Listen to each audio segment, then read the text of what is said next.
of the matter here. Let me show you a couple of the things that I'm doing. One of them is really very simple. There are the hot spots, of course, for the you know, this is standard tuning, by the way. Hot spots for the harmonics that you all know about. And we all know that if you cut the strings in half, you get a harmonic, right? Well, that's true for any chord. And you can hit, and you don't even have to be very accurate, and you will get a harmonic sound. Isn't that lovely? What is the definition of a harmonic? It's just the other. So every tone is made up of many tones. And you're cutting out the low tones of the strings and letting the upper tones be heard. That's all. That's all it is. No, stay where you are. So like I'm just covering that, and you can do.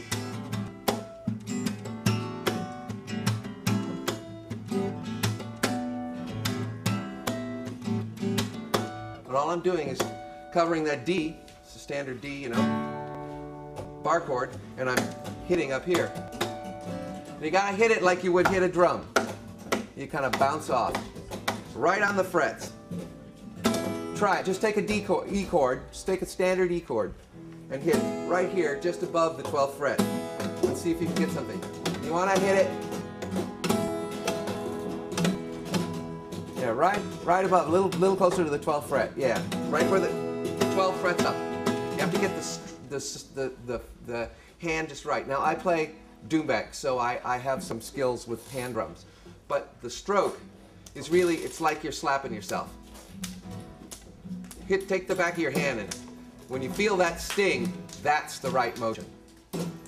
Not just hitting in, but you gotta feel that sting. You gotta almost throw your fingers. And it took me a while to really work it in. You know, best place to put this stuff is like little sections in between your songs, or at the end. You know, you're coming along and you're going. Very nice, right? Very easy. And you see how I can get that in, and I don't actually have to like sing and play this stuff at the same time. So it gives you an idea of how you could make a little break in a song. You don't necessarily have to get it going while you're singing or while you're holding a whole piece. It just opens that whole stuff. So what's there on the record? There's this whole thing, you know, he's got a band. He's got bass player, keyboard player, horns and everything. And I'm going, well, I can't do that. So I just took that out. They're jamming over an E minor chord, and I'm doing. And all I'm doing is hitting, again, 12 frets up, more or less. I don't have to be real exact, and it'll come through. Is that an E minor 7? Yeah, it's E minor 7. If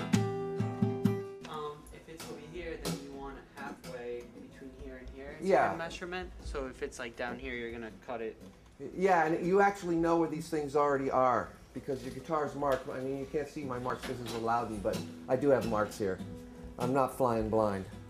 Oh, okay. I do have dots, and you know, this is the 3rd fret on that first mark. Yeah. So if I'm playing something on the 3rd fret, it's going to be right there. It's not that hard. If I'm playing something on the 5th fret, it's right at the next dot up here, right? 7th fret is right there. So you actually have the dots right here on your guitar. So when I'm playing something in the 1st position, it's got to be just to the bridge side of the 12th fret.